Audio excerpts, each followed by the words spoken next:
Hello and welcome back to another exciting conversation on Reality Check, caring for minds and hearts. Yeah, we are a channel that discusses issues to do with relationships and marriage. We talk about parenting, we talk about raising your children the right way, we talk about stress management in the workplace. So if any of those areas are of interest to you, you are in the right place. Remember to subscribe and share this episode and channel with someone who you think might find it useful. And of course, we'd love to hear from you. Your feedback amazes us every single time. So please keep it coming in our comment section. Let us know what you think about the show and perhaps issues that you'd like for us to have a conversation on. We're back again, and today we're going to be talking about conflict management in marriage and in families. And back again with me is David Kabiswa. He's a leadership consultant and an infopreneur.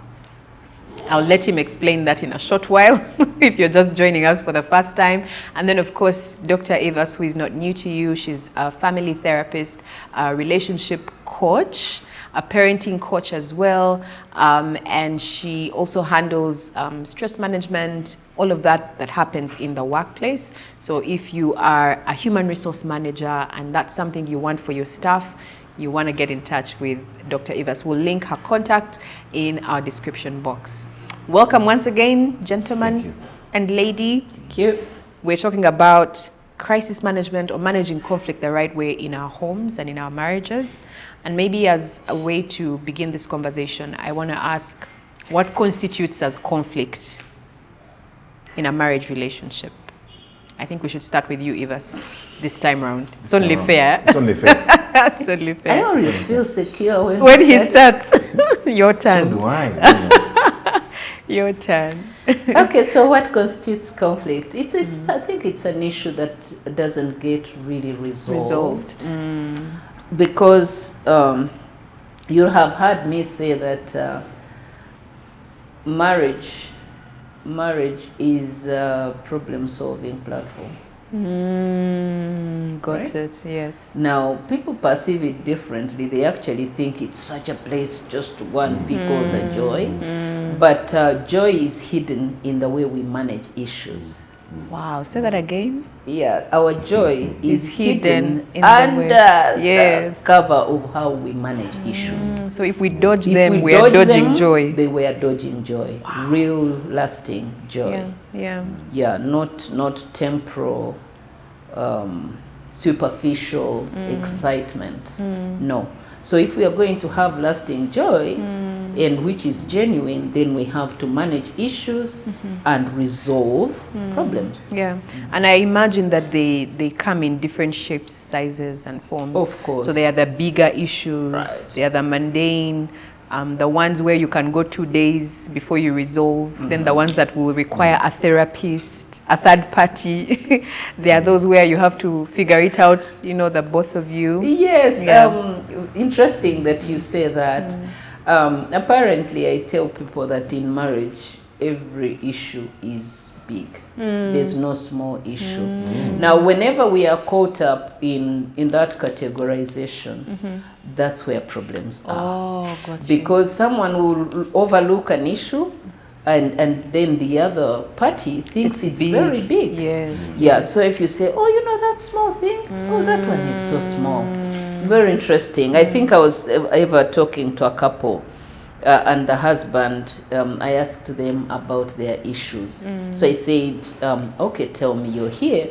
So if you are to describe what your challenge is in marriage. So he went categorizing. He said, okay, I'm going to begin with the big issues and then the small issues. Yeah. Interestingly, the wife, what he called small was the big for her. So you see how dangerous it is when we get into that categorization. So it's very important to know that whether small or big, it's to be resolved. Got it. And the fact that it requires attention, please give it. Yep. But should you fail, should you get to a point where you feel I think we need a third party to listen to us, then it's important to seek therapy. And we have talked about this, and I just want, imagine I'm saying this in the introductory statements, that please seek professional help if you can't resolve a conflict. Yeah. Feels like we are concluding. I know, but we're just starting. Over to you, David. Conflict, the easy way out is just to borrow from what she said. But I look at conflict as I just look at it as unresolved issues, which are just showing where your core values lie. Got it. So it's a difference in core values, and when the core values kind of hit a certain roadblock that demands your attention, that's where the conflict is. So if I know that conflicts just reveal core values, I'd also look at it differently. Differently, yeah. Core values, they've kind of clashed like this, and depending on how you respond, some people raise their volume because they think my core value is going to be overridden, or undermined.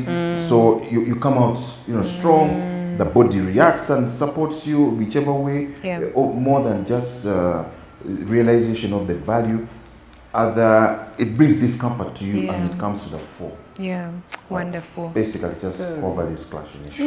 Okay. So can we discuss triggers, causes? What are those things that are going to cause conflict in our marriages? Some inevitably, some maybe because of personalities and all of that. Let's talk about that.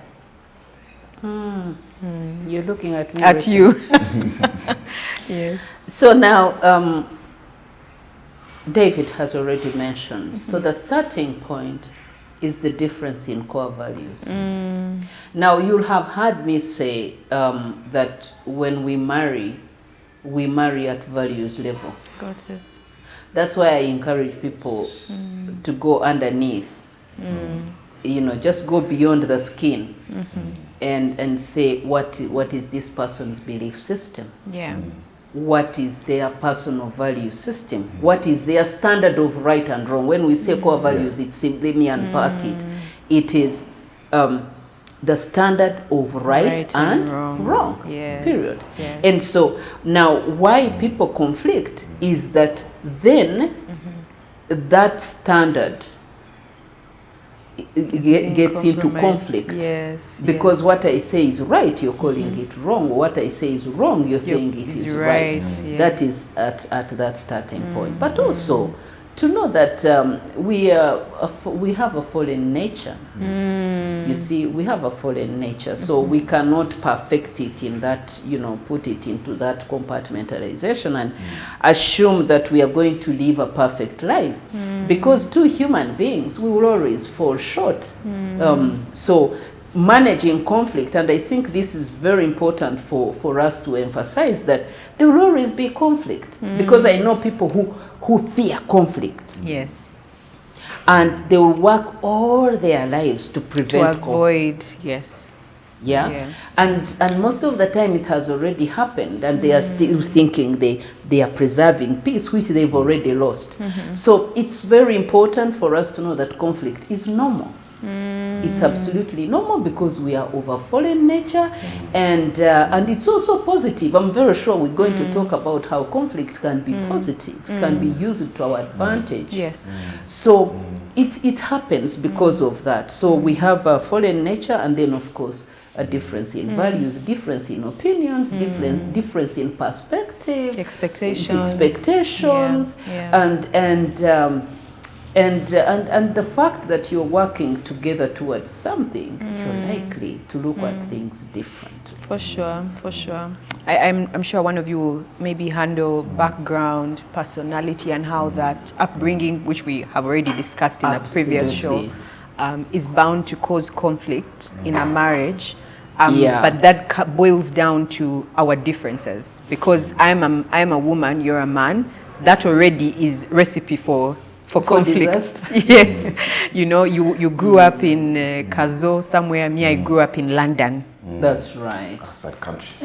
Outside countries, So, those are different. And I think recognizing every time somebody reaches out to me and they say, oh, me and my husband, we are clashing over this issue, I find that it's just really a difference in who we are, difference in opinion, like you've said, expectations, perspective. And I think sometimes having that at the back of your mind, even as a married woman or a married man, can help you navigate conflict in a better way. So David, would love to hear what your thoughts are on potential sources of conflict and things like that. In marriage, I think one of the biggest sources of conflict is ignorance. I think people think I'm a human being. You're a human being. It means that how I think is how you think. Should we be in a problem? The one who has seen that there's a problem, I call you out. All right. So I find that many men don't understand women, and we've not been taught actually to understand them, and many women don't understand men. All right. So sometimes when I'm doing counseling courses or discussions, allow me to use this phrase. I use something graphic. I say men do susu standing up, women squatting. Nobody ever complains about that. No one. We complain about all the rest. Yes. No, you told me left.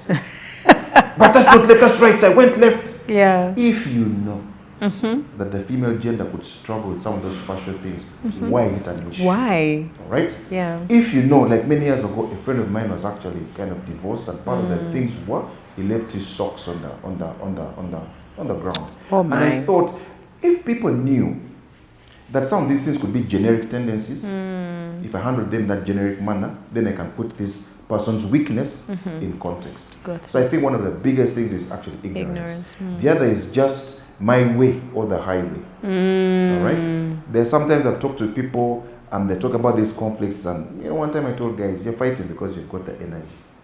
So they both stopped and said, what do you mean? All you're doing is you want your way and the other person wants their way. Yes. And you're going to fight until you get tired. And then you realize that some of the things we're fighting over, we don't have to. But at a certain stage, we conflict because everything depends on this. If we don't finalize this battle, the guy will minimize me, or she will think. So it is a defining battle. This is Karamba. It is defining. Or it is this Massacre Road, Katonga. If we don't win this, it is not. And like Evas has also said, there's a book I read many years ago. It was called Creative Conflict, and that helped me realize that conflicts can be looked. Just understand, it has happened. What is hiding underneath? What's hiding underneath? If you knew that it's showing something underneath, would move on. That's right. I'm glad, Rich, you asked about the personality differences, and I'm going to build on what David has mentioned, ignorance. Actually, I think when you mentioned it, I thought that's right, because then it defines so many things. One of the sessions I usually do with couples is personal discovery, and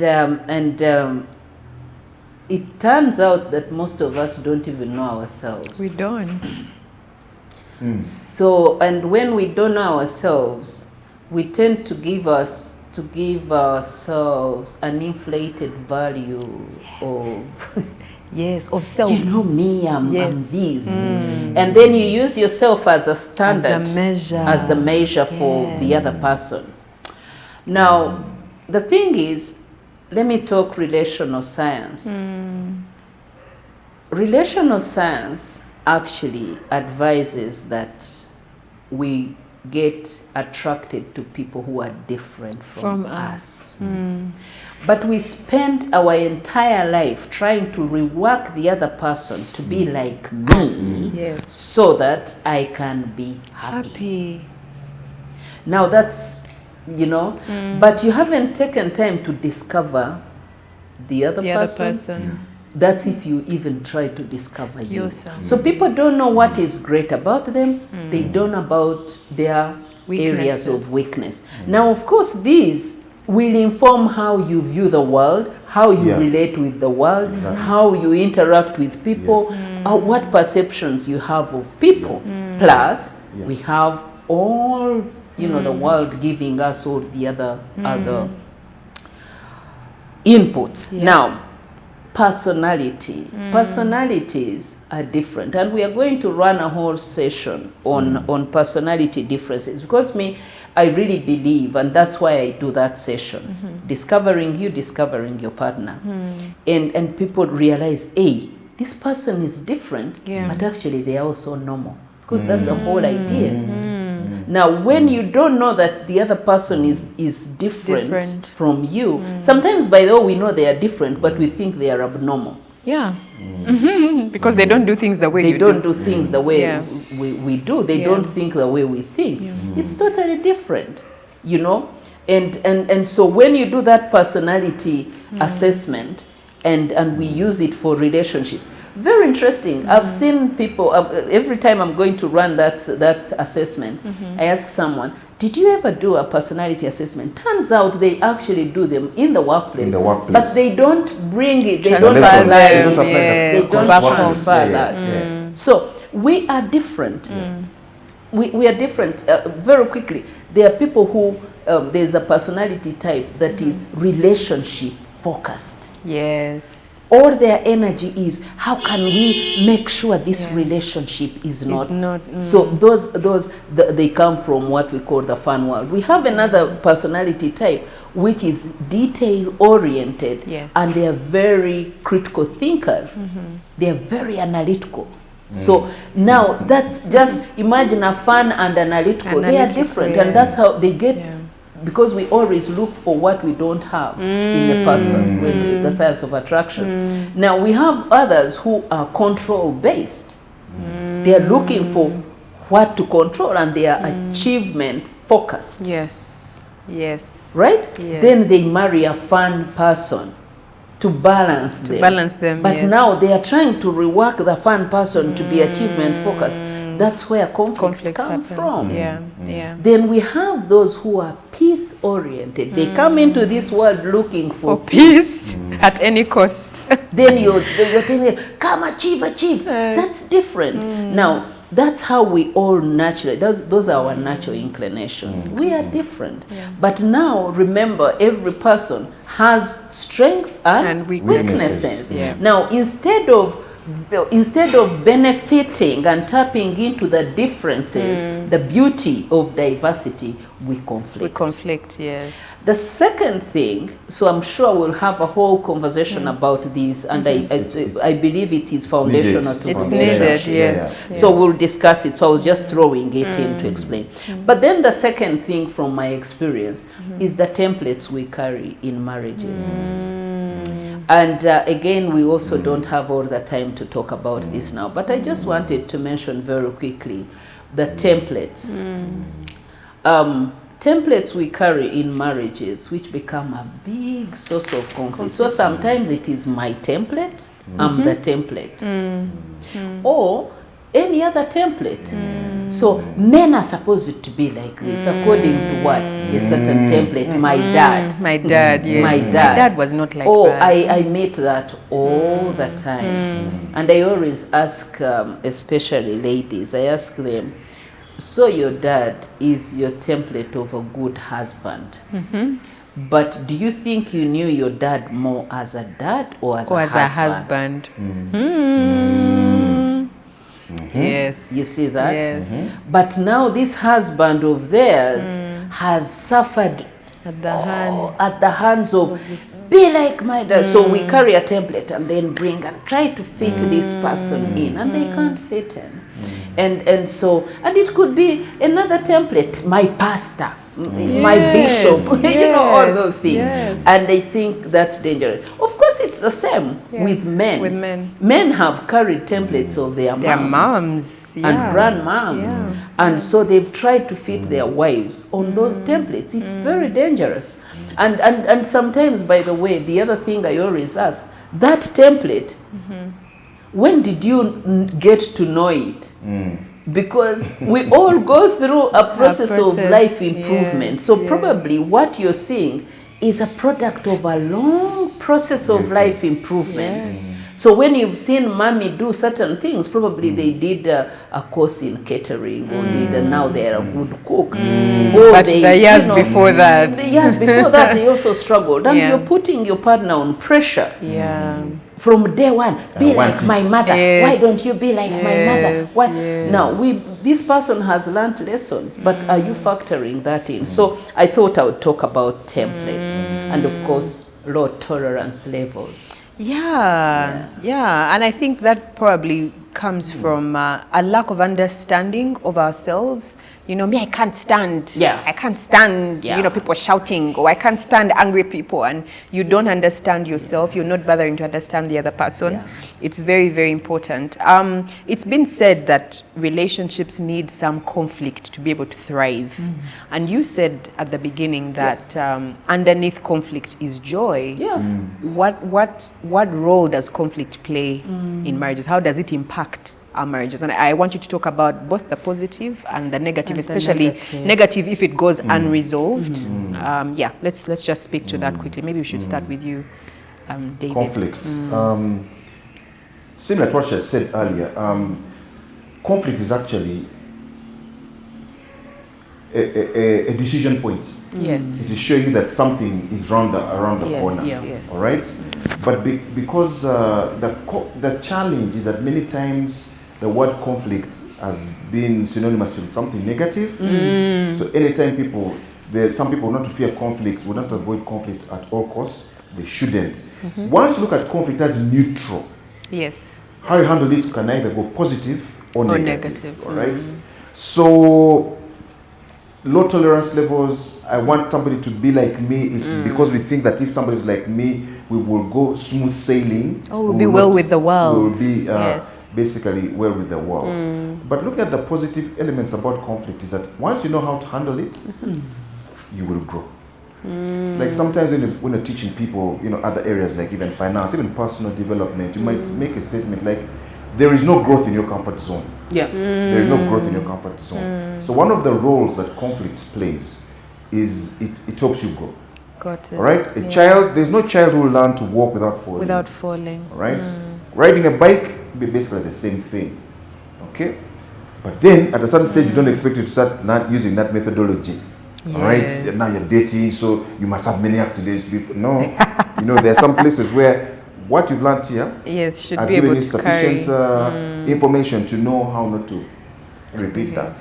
Now, where conflict, in my view, becomes very negative is when it starts eating away, when people don't differentiate between the conflict, the issue, and the person. That's right. So it's a conflict, we've disagreed, then it's but you.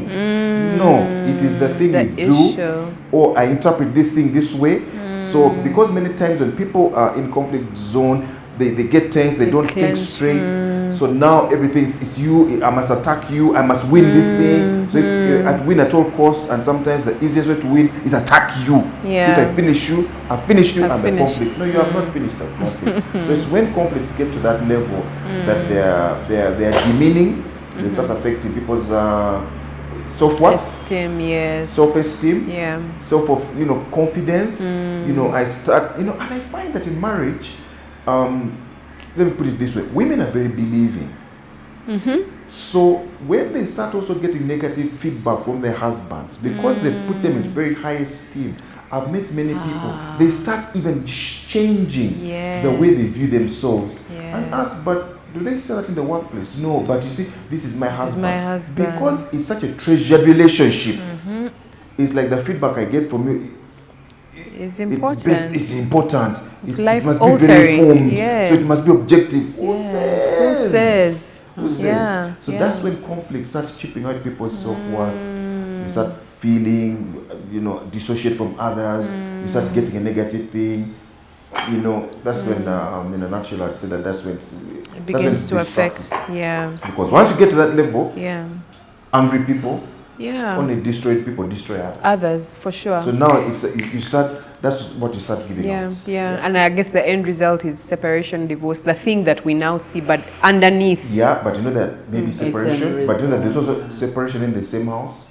They say let's put up appearances. I don't know, maybe that's the worst kind. You're all there. Get married for the public. Get married for the public. That's right. Yes. Rachel, I think just to add to what David is saying, conflict is not entirely bad. Yes. It's inevitable, Yeah. first of all, but it helps us to gain what he has talked about. I just wanted to add a few things.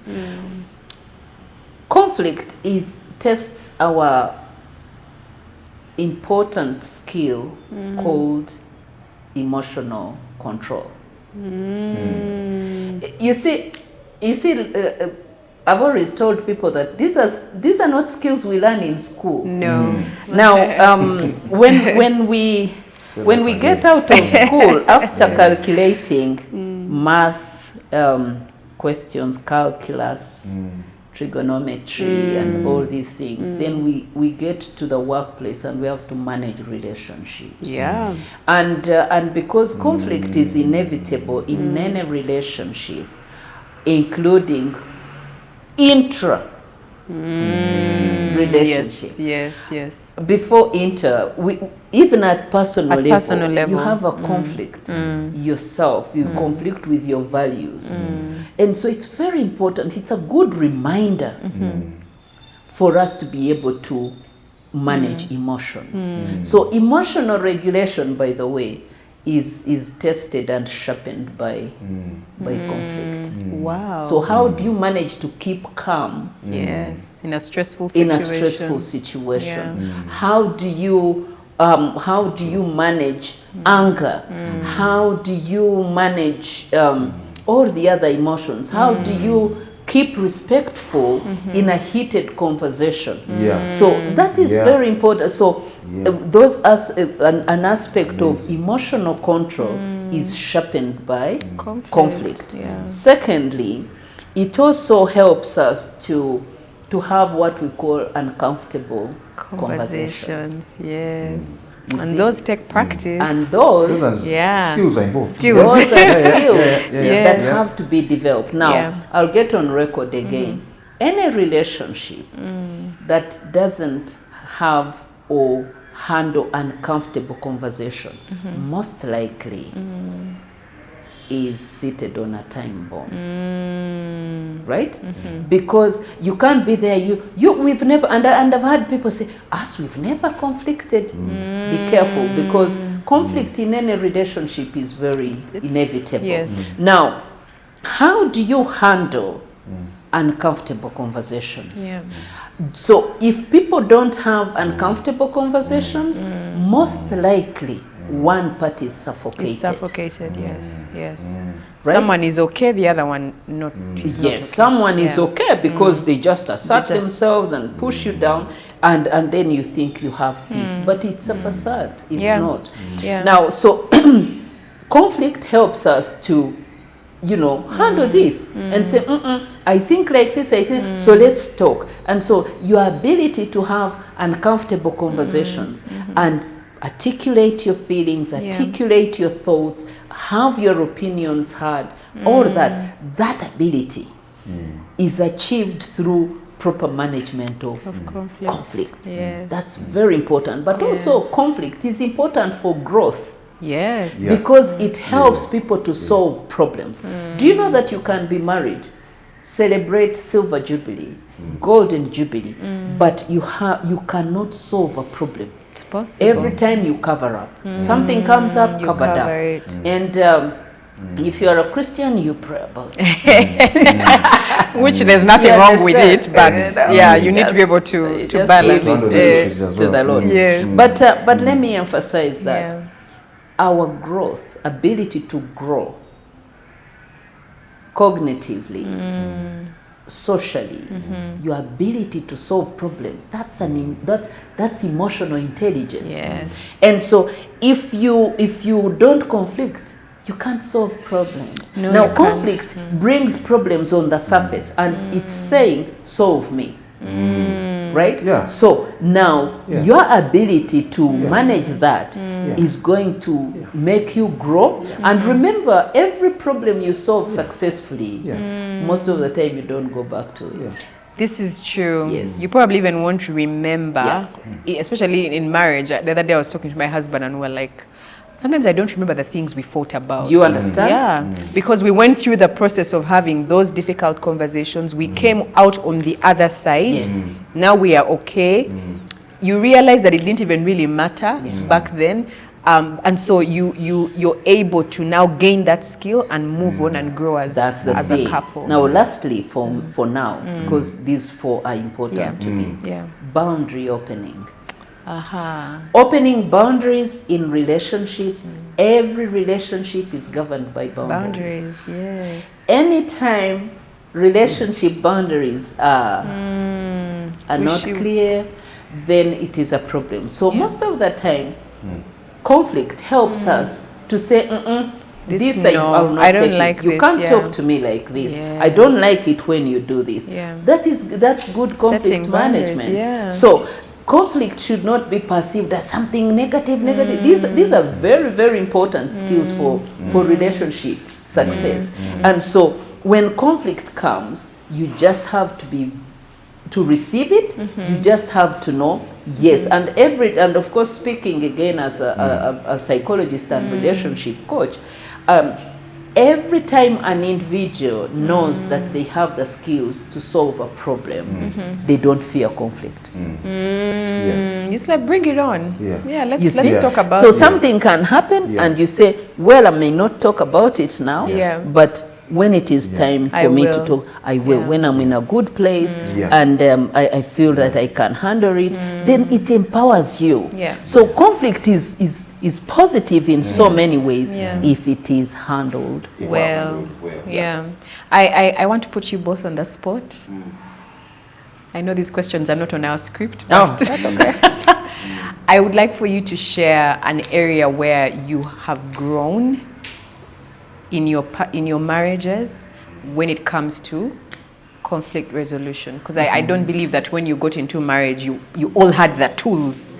So just share, I mean, if you can share a personal story, that would be great, but share an area where you believe, I used to think like this, now I think like this because of something that I went through in my own marriage. And as you speak about that, handle also the differences between men and women in the way we see conflict, because I hear a lot of women say, he doesn't want to talk, the men want peace, and women, we have this thing of, let's have conversations, but the men, the moment you say, let us talk, his defenses go up, and we don't want to have a difficult conversation. So since there's a man and a woman in the room, we can speak to how men view marriage, rather conflict, and how women typically view conflict. And if we can draw from your personal experiences, I think that would be very helpful. Yes. All right. Go to David. Yes, first. I'll go first. I'll start with a simple one, which happened very early in our marriage. We had a conflict about shopping, chores and stuff like that. I remember I expected me to go to the markets. I didn't go to the markets. And then I think I came back and said, didn't go to the market. And I said, I don't go to the market. And then in a very nice way, she said, very measurably, I will also not go to the market. A book I read talked a little bit about what they call the Venus discussions and stuff like that. We listen different. If you start it wrong, that guy will take you on your words. You said every time when you did, and then you get sidetracked. I've interacted with people, they started with an issue, and by the time they end, they don't apologize. You know, how did that happen? No, I realize, but that's not what took the conversation. It is because the man is hearing the facts and not listening to how did that thing make this person the feel. Emotion. Yes. In fact, even me, I don't not use that word, because when you use it, men think that's weakness there. You're being emotional. You can even throw it back at your face. No. Listen to what did that thing make the person feel. Don't add the word emotion. Don't put emotion. How did it make them feel? Did it make them feel less confident, less sure about themselves, unappreciated, disappointed? When you use those sorts of words, it's not emotional now, quote. It is, but it isn't. Right? So if you realize that the way we do things make people feel a certain way, respond a certain way, just like I respond a certain way because of the words that the person has said, it could help.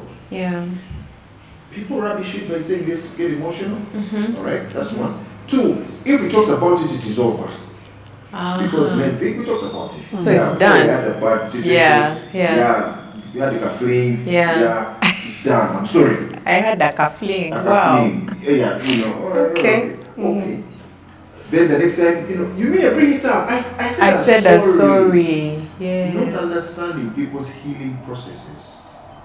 Yeah. Why to say, I said sorry, so it's good to go. No, you're done. not quite. When you come back 3 days, you're not forgiving. You guys keep a long list of everything. No, let's understand. Let's understand. Yeah. Yes. Right. Yes. Okay, Rachel, I'm sure you're looking at me. Yes, we're watching. Okay, so interesting. That's why I wanted David to start. Interesting. My story is also around market. Market, really. So when we were getting married, the person who did premarital counseling told us that in marriage you do everything together. Together. Yeah. So we started off. We wanted to do everything together. Don't ask who counseled. She'll tell us after here. Okay. So one of the things we set out to do together was to go shopping. Okay. So when we went to buy groceries. For me, shopping is an experience. Oh my God. For him, it's an event. High five. You understand? High five. Yes. So when I get, because I'm relational, yeah, I'm very relationship focused. So I get to the food market and I greet everyone. Yes. I ask about their children. Yes. I want to know details. Yes, you get. And so in the first 5 minutes, my husband is bored because we are supposed to buy things and go. Yes. So I'm picking conversation with the people. I'm going, hey, so how is this? I'm also asking for nyongeza. So he gets bored. Yeah. So we spend more time in the market than we are supposed to. Yeah. But for me, I don't want to. I consider if I just get someone and say, "How much is this? Give it to me." I'm rude. Yes. Yes. Yeah. So when I get there, I greet, I joke, I ask, so we pick a conversation as they are packing stuff for me. So that was a problem. I can see how. That was a problem. I mean, so David we started off with, can we spend less time in the market? In the market, yes. And me, I don't see how we are wasting time because while I'm conversing, someone is packing stuff for me. And so it became a problem. And so he said, when you get to this person, just ask about the price, get the things, pack, we go. Why are you asking? What? I remember he said, now all this data you're gathering about, what are you going to do with it? Fair question, you see? So we agreed very early in our marriage that shopping, whether it's in the mall or what, unless it's critical, we have peace over it. So we said that part, let it not be married. Yeah. You go to the market? I'll go to the market. Yes. I'll have all the joy. Actually, later on in life, he has helped me to really get things done without me going to the market. But I feel deprived because I need to go to the market. And when I go to the market and everyone is, by the time I leave the market, I'm feeling so energized. Good. You see? Yeah, so and I had also a hard time shopping certain things in supermarkets where you just go pick things. No, I need to interact with people. So you see how it's different. Now he's shocked. so that conflict, we managed it by understanding that we are different. Yes. And this gives me joy. You view shopping as an event. I view it as an experience. Yes. And so it's different. David is in shock. A bit. I looked at male and female brains. Yes. And I saw You can that understand. this was Europeans, because Right. I think they're not done up. Right. Yeah. The woman had a big thing there called shopping. Yes. And this is another for chocolate. Yeah. Yeah. For those Yeah. people. Yeah. And the man had sports and stuff like that. But You I see hear that. you. Yeah. So hearing what you talk about is It- related. It's Yes, relatable. yes. So that's it. Now, going back to the issue. So again, that's part of our differences, as you're saying. But going back to the issue of conflict, let me also explain it from the standpoint of how we view conflict resolution. So women resolve conflict through conversation. Yes. And it doesn't make them crazy, or because sometimes men, a woman, when their wives, when they are beginning to let's talk about that. That's why that statement just freaks men out. Yes. Because Globally, by the way. globally, Yes. and even it's documented. Actually, they advise, don't say we need to talk, because they say when a woman says we need to talk, a man hears I'm in trouble. You need to come up with excuses. Right? And so at this point, we need also to sensitize men to know that when a woman says we need to talk, she doesn't mean you're in trouble.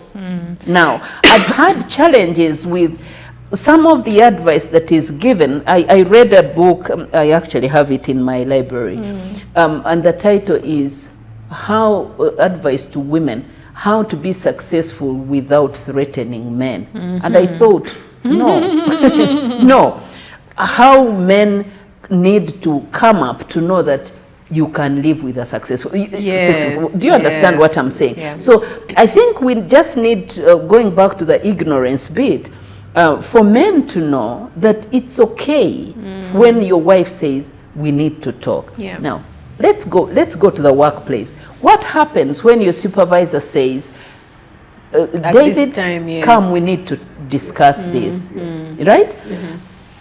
Now we freak out and it's normal. And we go and have a conversation. But it should be the same thing in your when David mentioned that women, the way we start a conversation, because women are conversational and we tend to be more articulate in speech than men. And this is psychology. So the way a woman articulates an issue of conflict, right? So when they are describing this, because a man thinks that's too much conversation, that's too much word, then they zone out before they hear what their wife is saying, and it doesn't make it right. Right? So going back to the conversation we had earlier about listening skills, being empathetic, when men know that women solve problems by talking about them, then they are not going to label them gossips or whatever, or all this negative energy. They are going to position themselves to know that they are not in trouble. Actually, this is how this person approaches conflict.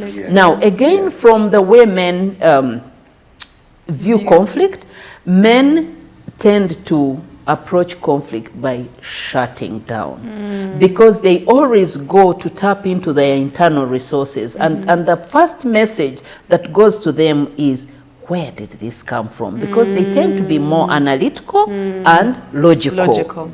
So they are looking, and once again, can I clarify that both men and women are emotional beings, but how they approach things is different. Women approach it with feeling. Do you know how this made me feel? A man is likely to think about, where did this come from? So that's the whole logical and emotional thing. But it doesn't mean that men don't have emotions. Now, when men understand that they also have emotions and ability to understand their wives' emotions, then they will be calm. And by that logical thing helps a great deal. It helps to know, to analyze. So when the woman is saying, do you know how you made me feel? Do you know how you made me feel? Then when a man understands that empathetically, they are going to be able to resolve the conflict properly. Yeah. Rather than zone out. Yeah. And then say, oh. It's interesting. She says that. I know what I know. But when I see that statement, it throws me off. It throws you off, yeah. So, yeah, it is the skills. Yeah. And for me, what has basically helped me have been organizational skills. If you know that in any conflict, you know, there are three things that come to mind. One, there are opposing views. High stakes, high emotions. Yeah. So what that would be, once I've assessed that, one, and maybe I can also say this to the ladies, you know, even how to end a conversation. Yes. To be naked. That one just takes it to the next level. Yeah. Even if you're reaching some kind of disagreement, how do you honorably just say, let's take a pause. I hear you. Yes. Let's take a pause. Yes. Don't start saying, we're going nowhere. We're going nowhere, yes. Yeah. That statement, you know, will men know, I think, something I read many years ago says this. Women invest in personal development, men in gadgets. Yeah. Okay? Different community, different society. Yeah. What else is telling you that when you even say, will men know, I think they will not know. Yes. Why? Because they're not looking for it. This is true. But you see, that's the thing. Now, why we are actually having this conversation, David, is with the hope that people will know that 21st century relationships. The world has changed. The world has changed. Because you see, why we are having this conversation, Rachel, you asked, what is the effect this is having on marriages? Families, Do you know how many marriages would be redeemable if people solved conflict? So many. So many. Yeah. Do you know how many, how much suffering is happening in families, amongst children? Do you know how hurting people are?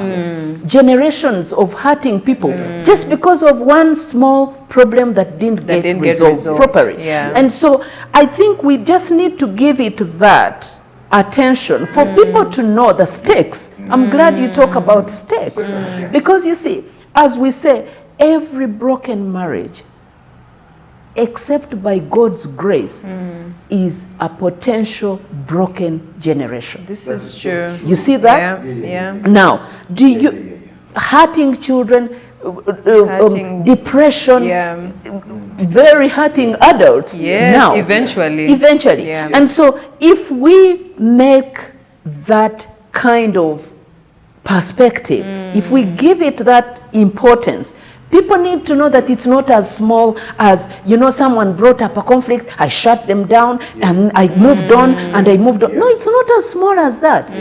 But to know that this is something that must be done because the stakes are high. The stakes are high. Solving a problem in your marriage is going to give you so much happiness. Now, what are people looking for in marriage? They're looking for a happy marriage.